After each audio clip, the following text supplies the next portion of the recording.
छौरा के छौरी शिबुआ छौरा के किसना छौरा के छौरी शिबुआ छौरा के ई रंग पटक पटक कल गेल तोरा अनिलवा छौरा के कि रंग पटक पटक कल गेल अनिलवा छौरा के अजबा छौरा के छौरी सुमना छौरा के अजबा छौरा के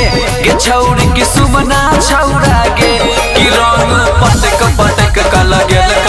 तोरा जितुआ छौरा के कि रंग पटक पटक कल गेल तोरा जितुआ छौरा के जितुआ छौरा के जितुआ छौरा के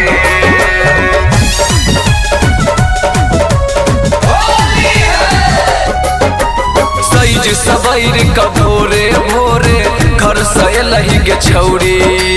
सैज सबैर का भोरे भोरे घर से लही के छौरी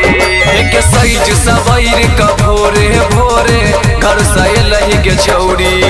आ के रंग दिल कौ लहंगा तोहर के रंगल कौ चोली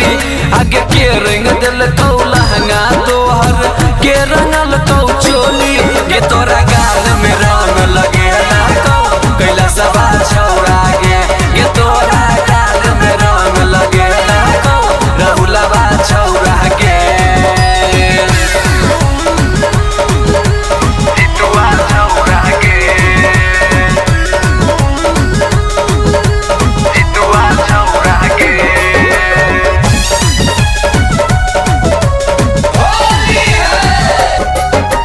हाथ के चूड़ी तोहर फूटल आँख के काजर ले भरल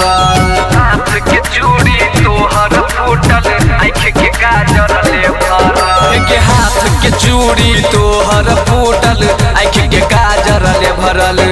आ लाल रंग के ठोरंगा छौरी काट काट छपसरल आ लाल रंग के ठोरंगा छौरी काट काट छपसरल के तोरा की समझ कर रंगल कौ अनिल माला मालिया के कि रंग पटक पटक कल गेल तोरा अनिल माला मालिया के सोनुआ छौरा के छौरी सचिनवा छौरा के सोनुआ छौरा के छौरी सचिनवा छौरा के कि रंग पटक पटक कल गेल तोरा मनोजवा छौरा के कि रंग पटक पटक कल गेल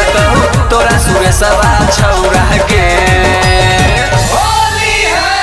रिकॉर्डिंग बाय बीबी धमाका स्टूडियो बहादुरगढ़।